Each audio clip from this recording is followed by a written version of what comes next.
Great film, Alex. Thank you. Thank you. Congratulations. Thank you.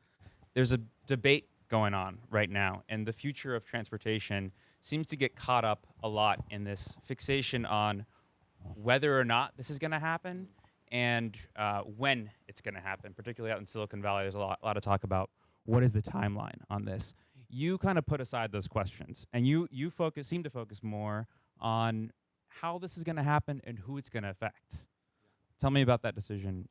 Well, first of all, by way of ignoring those questions, you're right. I did that, I guess partly because those questions weren't particularly interesting to me personally as a filmmaker, but also because people like you are doing the lion's share of that work in business journalism, tech journalism, covering that, and that is changing daily, monthly, and certainly yearly. You know, the when of it all. I mean, if you talk to 20 experts, supposed experts who follow this, you'll get 20 different timelines for when this will happen.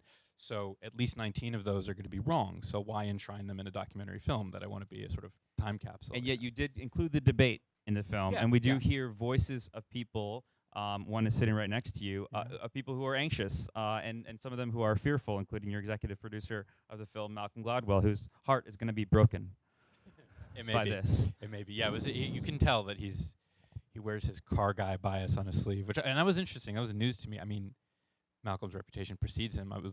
His involvement was one of the big reasons I was excited to jump aboard. Tell me how it came together. Yeah, well, as I shouted out to Maury, you know, Car and Driver magazine, where Maury was, partnered with Malcolm. They had this relationship with him because he is a real car guy, and they did an issue November 2017. I have that right? Malcolm was the guest editor for a 30-page spread, which, as far as I'm concerned, other than watching my movie, if you want to become an instant expert on this and you haven't followed it at all, don't know where to start, just read that 30 pages. And then Maury, in his wisdom, said, hey, let's make a documentary about this too. We've never done that. And my first question when I started talking to them was, are you sure you've got the right guy? I respect the name Car and Driver, but I'm not a reader. I'm not a gearhead. I'm not a car guy. Can't claim to be. But they didn't want to make something for their readers, of which Malcolm is one. They wanted to make something for everybody, people who don't read your journalism and follow this. What was your opinion or your thinking on self-driving cars before even getting into this project? How has that changed after everything you've seen? I was enough of a tech geek to know that those questions you alluded to earlier were immaterial. The if of it, I just didn't think is a question. I don't think that's a question anymore. I understand why people debated that for a while, but I don't think you can look at some of the recent things that have not just been happening in research labs, but coming to market. I don't think you can look at those things and maintain that it's a question of if, as much as some people like to gnash their teeth and deny it. So let's just take it as a given that it's going to happen. The when of it, I didn't have an opinion on because I didn't follow it as closely as you did, and I knew that I might form an opinion but then just be wrong a month later, certainly a year or 10 years later. So I just said, so to answer your question, I just thought it is inevitable. I'm a sci-fi junkie, so you know I watched Total Recall. I was like, well, yeah, of course, I've known forever that this is coming because the movies have told me so. But then let's just talk about the actual real-world implications of it, the things that will affect all of us that we haven't even begun to think about. Impact the design of the car, the design of the road, economics. Debbie, this was your first time seeing the film. I'm really curious to hear if it changed your mind at all. You have one of the memorable quotes in the film. I think it was, "We're screwed." We are. You still feel that way? Definitely. When you say we're screwed, do you mean truck drivers or we? We. We, everybody. When we were filming that, I was strongly against them, with no doubt. And since I've seen this film, this is the first time I saw it. Now I'm in two minds about it because I can see that I think there are applications that would be suitable for autonomous vehicles, but certainly not what I do. You know, a tractor trailer weighs 80,000 pounds and maybe carrying a load of radioactive material or car batteries, things that go boom, okay? So when a 4,000 pound, or a Prius, a 2,000 pound car crashes, yes, it could be tragic and fatal, but when an 80,000 pound truck carrying explosives or hazmat material crashes on a bridge, that could blow up a town. That could blow up a city. And then now we talk about the hackers, how scary that could be. So, like on the campus in Michigan, I thought that was great in a controlled environment. But sharing the roads, I'm scared. And to be a passenger in one of these vehicles, not without a full body suit of armor, a full motorcycle helmet. So you've never been in one Oh, or no. anything like it? Yeah. No. Do people in your profession talk about this more and more? Yes, a lot. And what is the feeling right now? I'm 54 years old. I'm probably going to be out of a job. I work for myself. I own the truck and the trailer, but they're moving in leaps and bounds with the tractor trailers. They're already operating in Florida. The governor down there approved all autonomous vehicles, and they don't have to have any identifying marks on them, so you could be driving next to an autonomous tractor trailer. What that's going to do in our industry, even though I can't be fired because I work for myself, but when autonomous tractor trailers are taking the freight at probably a greatly reduced rate, that's going to be less freight in the marketplace for me to access. And everybody I know, there's 160,000 people like me, owner-operators, but there's 3.5 million truck drivers on the road. We're all going to hit the unemployment line. So what happens then? The counter to that is in the film, both specifically about trucking, which is maybe there's a lot more that truckers do than drive. There's also a counter argument in the form of the farmer who he said, my industry, my profession is going to change, but he seems to be embracing that change and saying, how can we, use this technology to do the thing that, I'm not going to do anymore and find another use for my skill set. Are you at all persuaded by that argument? I understand on a farm, a controlled environment, again, we're not on public roads. I think that'd be great. Probably save millions of dollars using robotics with the farm machinery. However, in trucking, they're already looking to hire people like me to become, there's a name for them now, teleoperators. What does that mean exactly? That means I would sit in an office and drive my truck from the office. Like a video game. Like a video game, correct. I'm doing this for 20 years, and I know there's so much more involved to trucking than just steering the steering wheel. Okay, there's a lot more to it. My concern right now is they're willing to hire people with 1 year experience in trucking. And I'm doing this for 20 years, and I'm still learning things every day. That's a big concern to me. So now we've got, rookies driving trucks from an office and trucks that could be hacked, and it's all very scary. I think it's moving way too fast.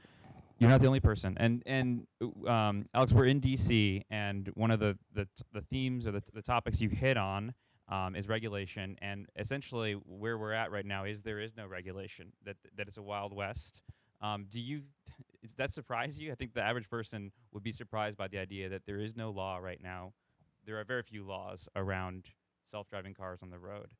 Does that surprise most people, and do you think that's going to change anytime soon? Here in this town? What?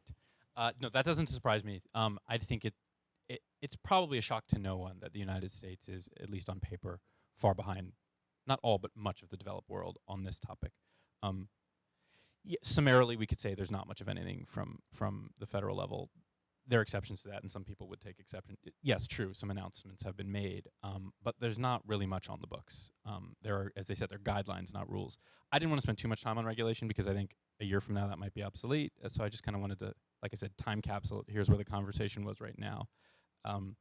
Right now in the states, it does seem to be coming more from the city and state level. There are some states that are much more friendly to it and open to it. Debbie mentioned Florida is now opening up. Arizona always had been. They clamped down a little bit after the Uber crash.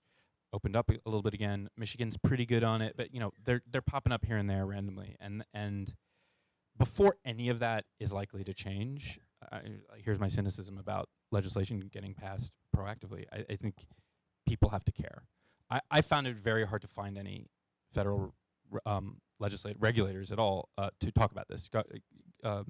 Senator Peters was like the only one who would even return a call, because this is his baby and he's far better informed on it than most. He actually cares about it. But I just think from this, I'm editorializing here, and I would not put this in the movie because it's just my hunch. But I just think most of the regulators feel that they don't have to talk much about this. Yeah, they might have corporations and innovators saying, please free this up for us, let us do this, but then they've got constituents scared to death by news reports like the Uber crash. Uber kills somebody in their district. Right. And if you poll a constituency, where is this issue on your list of priorities for an election cycle, it's pretty far at the bottom. So why would they say anything? So speaking of the tech companies, you have a lot of voices in the film. You have actually a lot of car industry folks. I might be wrong, but I don't think that there was anybody from Google, Uber, or Tesla, or even Apple, some of the leading tech companies in this debate. Was that by design, or did they not want to comment for this film? They provided some footage. That was the most they'd give us. I will say that I'm not going to throw anybody under the bus publicly. I will say that some of those companies names. that you Come on. those companies you named, some were more friendly than others to us. I have some grudges with some of them, but they all of those did more or less provide us some with footage. Google. What?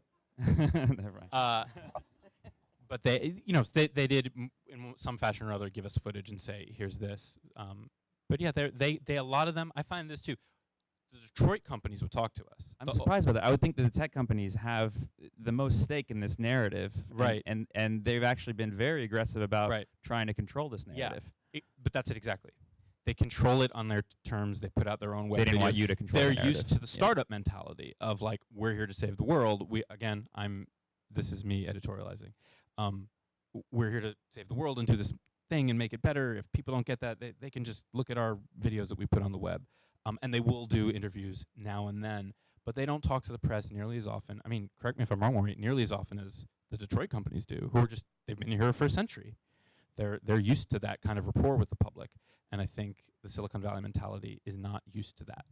So I'm guessing some of them just calculated and said, oh, there's more risk than reward in us talking to the documentary. Whereas a very small news startup like Neuro did talk to us and said, here's our cool little robot, Well, I'd be surprised. I'll be interested to see what Elon tweets about your film eventually. So will I think we're going to open it up to audience questions pretty soon. I see a hand right there. Well, I very specifically wanted to get that gaggle of high schoolers. I wanted to talk, and you sort of juxtaposed the old timers with the young folks. Interestingly, both groups were pretty supportive of the technology. I specifically found them in the epicenter in Arizona, which has been ground zero for testing in the States so far. Closest thing. By the way, backing up to an earlier question, like Singapore right now is kind of number one in the world. That's the place where you're likely to be able to just go get on one in public. But Senator Peters listed the rest of that as well. But I wanted to get that teenager expressing that sentiment of like, I don't really need to. And that, I mean, look, every generation in human history has, as the next generation grows up, said some version of kids today, I don't get it, about you name it, right?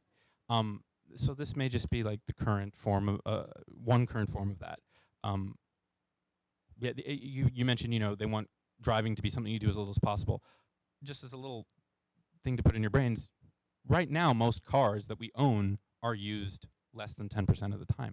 The rest of them, they just sit around. So now you may spend a lot of your time driving, you feel, relative to other activities, but if you don't need to use the car that often, as most of us don't, what if that car is shared by other people? The whole model of ownership is one question. What a city looks like when you don't need to park. Those are hugely speculative things, and we just don't know yet. You're seeing this with Detroit as well, as been investing in Uber and Lyft and car sharing also, and they see their days numbered as we're going to sell you a car, so they're trying to reinvent themselves, and that's probably why Uber is muscled into self-driving cars as well. Are there other questions in the audience? Yeah, right back here. Yeah. It's not an even split so much as just this vast spectrum of people trying to do this in very different ways. Something that didn't quite make it into the film. Gil Pratt talks about the Cambrian explosion and likens this to something evolutionary, right? And he said he went on with that metaphor and said, there are a lot of people trying to adapt in different ways, skin this cat in their own way with their own proprietary technology. Not all of them are going to survive, but that's just a survival of the fittest in technology form. So that just speaks to the Wild West of it all. Like, you know, the good news there is that the ideas that survive are going to be the best ones, the safest ones, the most efficient ones. In the meantime, though, there will probably be more accidents. There may be some labor casualties, maybe. A lot of recalls, for sure. Yeah. So, but yeah, it's a mess out there. What's the model in Singapore? I would ask you before I ask me because you cover. You're gonna be in trouble then. You know, it's the model internationally is more or less the same, which is to say different everywhere. It's a question of, you know, these companies are global now, many of them. The question is, what is the local regulatory landscape? And Singapore has just decided to say, yes, welcome, come, do it.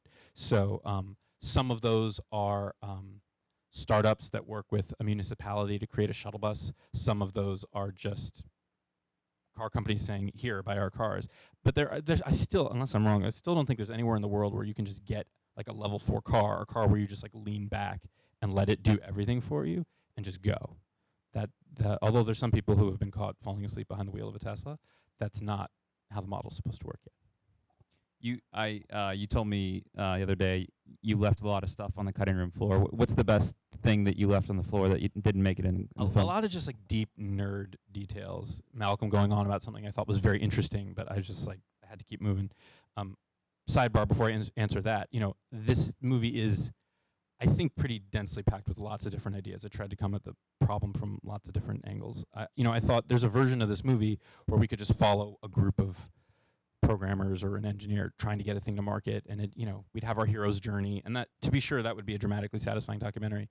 I just didn't think that we, the mass audience, who doesn't follow the industry, would know much more at the end of that. So I wanted to just talk to a lot of people.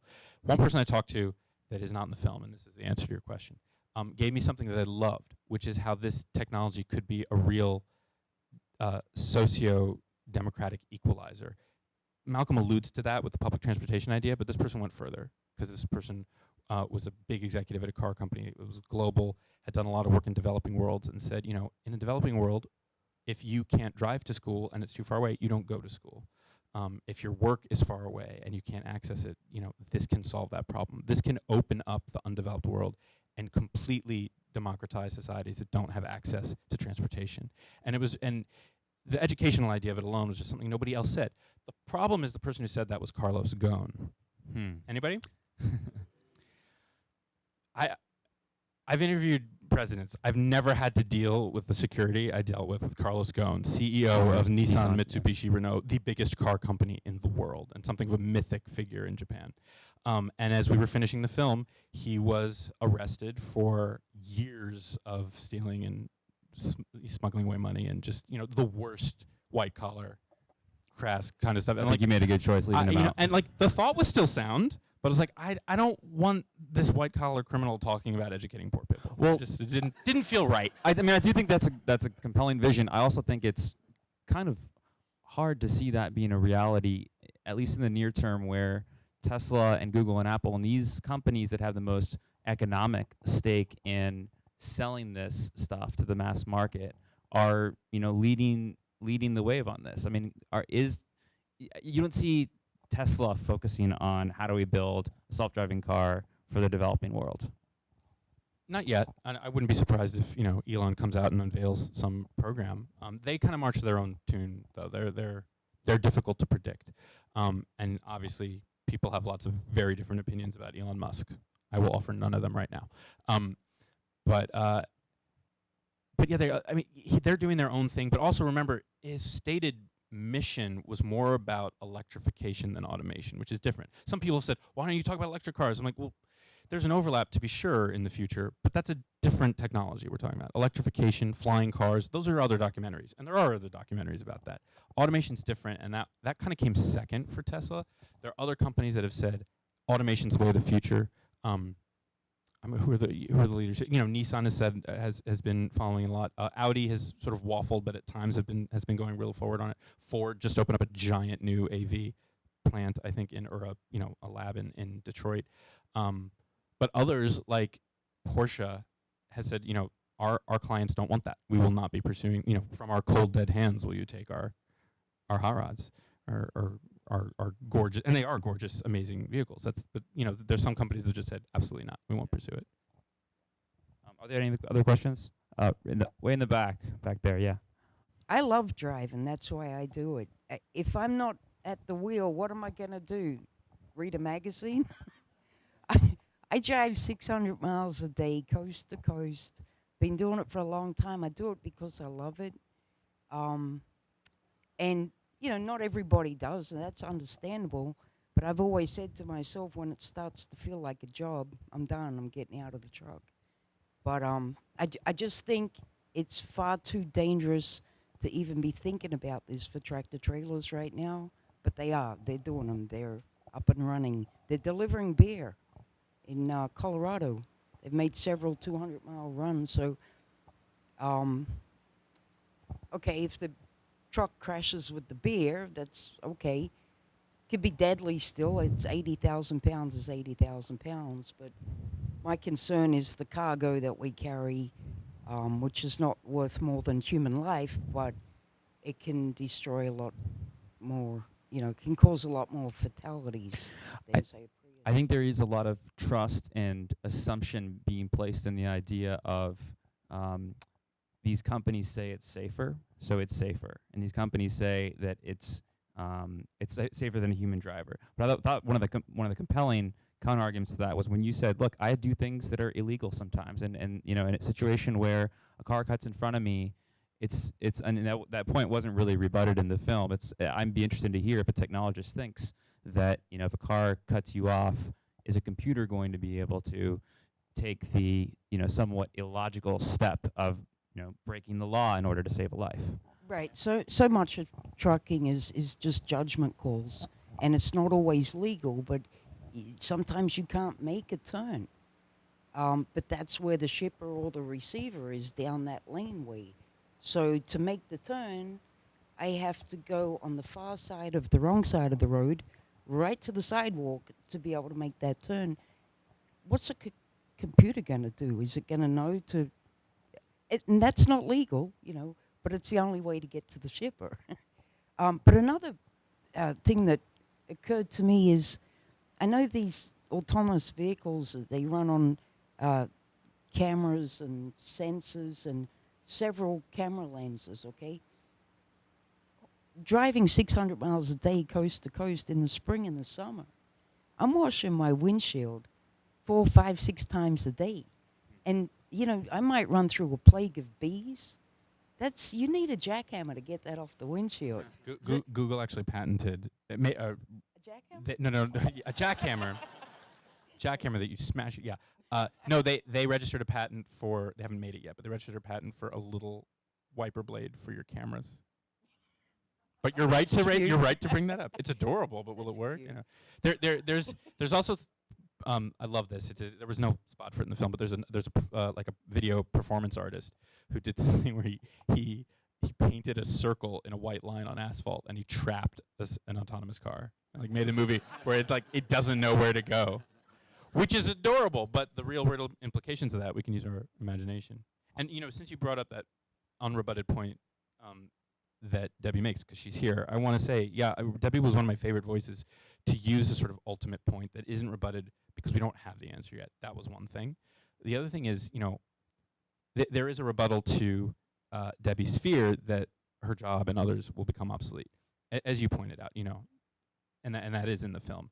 If we look at history, in the long game, we have historically always made more jobs than we destroy, and obsolescence of certain technologies usually breeds more new things. Historically, that's been great, and that's good news. And that's, for the Buckminster Fuller fans of the world, we're all cruising towards utopia that way. But there's a casualty to that, on a generational level, and that's people like Debbie. And so, that's her answer to that point is but eventually they're going to automate the unloading and loading too. So even those new jobs are going to go away at some point. Maybe not in Debbie's lifetime, but in somebody's. So we forget fears like that when we just focus on the pie in the sky, good news stuff. One more question here. You're here to hear my friend Peter's going to buy you a second That truck. sounds terrible. I don't want 3 trucks. along with 3 trucks comes 2 more drivers and lots of bills. And, you know, I've remained just a single truck operator since I started in 2012, because I wear all the hats. I do I have a hard time delegating. I'm a control freak. I don't want autonomous trucks, but We called it autonomy for a reason, you know? yeah, I keep it, you know, small for a reason so that I can just do it myself, because it's a lifestyle to me. Like I say in the film, I'm a tourist first and I'm a truck driver second, you know, so I get paid to go see the country. And I mean, it's going to be sad when I can't do that anymore. I guess I could just drive my empty truck around. I don't need freight, I guess. I will say, I want to add, the day we spent with Debbie and Bubba, the dog, I'm so sad he's not here today, was hands down the most fun I've had on a day's shoot. It was a pleasure. It was Where so much was that? fun. It was awesome. It was somewhere in the USA, didn't you see? We did Indiana into Illinois and back, and we were just driving around all day. It was great. I'm like, when had I ever been in the back of a semi and just lived that life for a day? And now every time I drive by a tractor like that, I'm like, oh yeah, like I know what's going on in that life now. I didn't before. That was great. So thank you, Debbie. You're welcome. I can't believe we got three crew members, cameras, We microphones, fit a lot back a there. Yeah. dog, everything back there, and you can't even see any of them. They're in there. Did you think about going to Florida and riding along with those guys? That opened up more recently, I think. I mean, yeah. Look, we thought about going to a lot of places. I just didn't go to. I wanted to go. Pittsburgh has some pilot programs. Vegas does, but it was like I could go so many places. Let's just focus on Arizona. I wanted to get Debbie's story, so that was going to be. We met her in that state because that scheduling wise that just made sense. But we wanted to go to Arizona, and then everything else is. I mean, like I said, each year there's a new state that's doing it. Okay, one more question. I don't think blockchain came up in any interviews. And I'm like, look, blockchain is a whole nother documentary, and I think there is one about blockchain.